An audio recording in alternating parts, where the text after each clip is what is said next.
Exploring London is a magical experience, whether you're roaming the cobblestone streets, grabbing a pint in a local pub, or riding around on a double-decker bus. Using these must-have London apps will make discovering the city all the more effortless. First up, we have Contactless Pay. So depending on what phone you have, it'll be Apple Pay, Google Pay, or Samsung Pay. Contactless Pay is the main method of payment here. Even when you hop on a bus or go to a tube station, you just have to tap your Apple Pay to pay. You no longer need to buy an Oyster card and top up money on it. Unless you are a student or a senior, then having an Oyster card will get you significant discounts, but other than that, you just use your Apple Pay to pay for all public transport, and it's a lot easier than having to top up an Oyster card. Also, something to note for first-time London travelers wanting to use the public transportation system here. The tube starts off at £1.90 for an off-peak journey between one zone, but the price increases every zone you cross, and if you're traveling during peak hours. And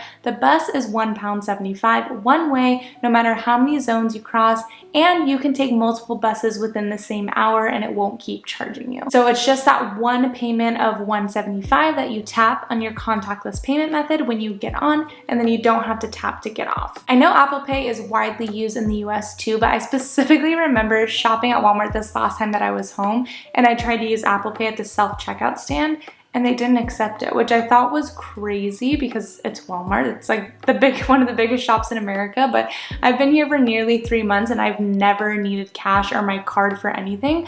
I've just used Apple Pay for everything. So make sure you have it downloaded because it's just super convenient. Next up, we have the Trainline app, which you can use for all train rides around the UK. A little tip for using the app is to buy a rail card right away. It's £30 per person for a single rail card, or £30 total for a couple if you do a couple rail card, which means you have to travel together. Or someone recently commented on my Edinburgh video saying it's actually only £30 for a friends and family rail card that includes 4 people. So that's a hell of a deal. So if you download the Trainline app and you make an account, then you go to account, rail cards, and then you can purchase it right there. Then once it's purchased, you just make sure to click whatever rail card you bought when you're searching for your train journeys, and you'll see how much of a discount you get. I highly recommend doing this to save you some money, but anyways, whether or not you want to buy the rail card, download the Trainline app for all train travel around the UK, even booking trains to and from Gatwick or Luton Airport, or short trips like going to Brighton or Bath, or longer ones like going all the way to Edinburgh, Scotland. It's all right there in the app. You can even use this app to buy international train rides to Paris, Brussels, or Amsterdam from London, or other train trips around Europe. But the rail card is not valid for those journeys and won't save you any money on those journeys. It's only valid for UK train travel. Next up, we have Citymapper, which is by far the best app in London for public transport. It's very accurate when trying to figure out how to get from point A to point B through public transportation and what the timetables are, or if there are strikes going on, which there are strikes going on all the time, at least since I've been here. And you know, Google Maps is pretty solid as well, but there have been a few times where it has really screwed me over, so I switched to Citymapper. Like, I had an early morning flight and really had to rely on this one bus to get me to the train station to get to the airport, and the bus just never showed up, and Google said it was going to, so I ended up having to pay for an Uber. So usually it's okay and it's accurate, but I do highly recommend using Citymapper instead. Next, since I just mentioned it, Uber. I know this isn't London specific, but you want to make sure you have it downloaded just in case you're in a situation like the one I just described, or coming home later by yourself, or just any kind of safety thing. It's nice to have it already downloaded and ready to go. They also have an app called Bolt here, which is similar, but Uber is the market leader in London and actually all of the UK, so it's probably cheaper and better just to go with them. Another form of transportation app you should have downloaded is Santander Cycles. Now, of course, the weather in London isn't always bicycle friendly, but when it is, it's nice to have the option. It's $1.65 every 30 minutes, which really isn't bad. So if you're going somewhere close and you want to cycle, it's definitely cheaper than taking the bus or the tube. If you don't want to download the Santander app, but think you might want to rent a bicycle at some point during your time in London, you can use the stand that's right next to where the bikes are parked. It's like a big screen for you, and you can make a payment on there to get your bike, but it is just a lot faster and easier if you already have the app downloaded.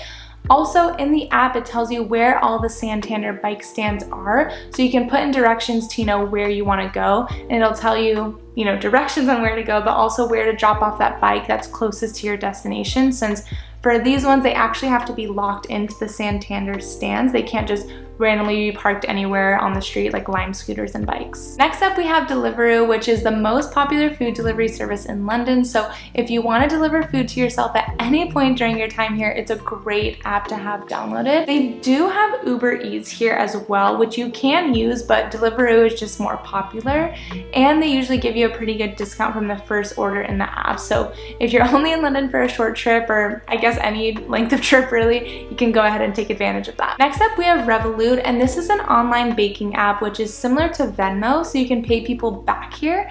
It also does free currency exchanges and bank wire transfers, which is awesome. And you can also get an e-debit card from them that you can add to your Apple Wallet, so you can just top that up as you go. Like, you can top it up from your American bank account onto that card, and you can keep track of your spending in London.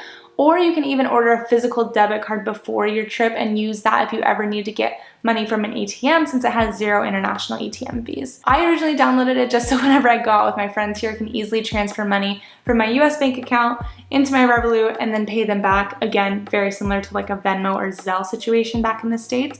But now I use it all the time for exchanging currency, bank transfers, and that kind of stuff. It's super, super convenient. Now we have a few apps that aren't London specific per se, but will definitely help you when traveling here. First up is WhatsApp. Just like most of the world except for the US, most people here have Droids rather than iPhones, so WhatsApp is the main communication method, so they can send messages via data. So even when I was apartment hunting, I was communicating with real estate agents through WhatsApp because that's just what everyone uses here. So you can send messages, voice or video call someone, and it's all on data. Very similar to iMessage and FaceTime, but more universally used. Next, we have GlobeConvert, which is an amazing app that converts pretty much everything, and it's completely offline. What I mean by this is that you can convert currency, so if you see something for like 15 pounds, you can type that in, and whether or not you have service, it'll show you how much it is in USD. So it helps you to understand how much you're actually spending, and that's what I mainly use it for.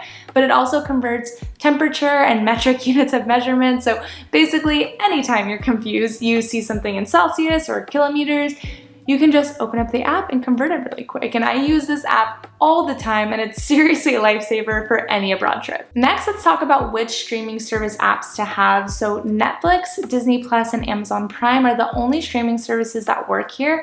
Hulu and HBO Max do not work. But Disney does own Hulu, so you do get some of the same shows on there, which is nice, but HBO just doesn't work at all, which is a bummer.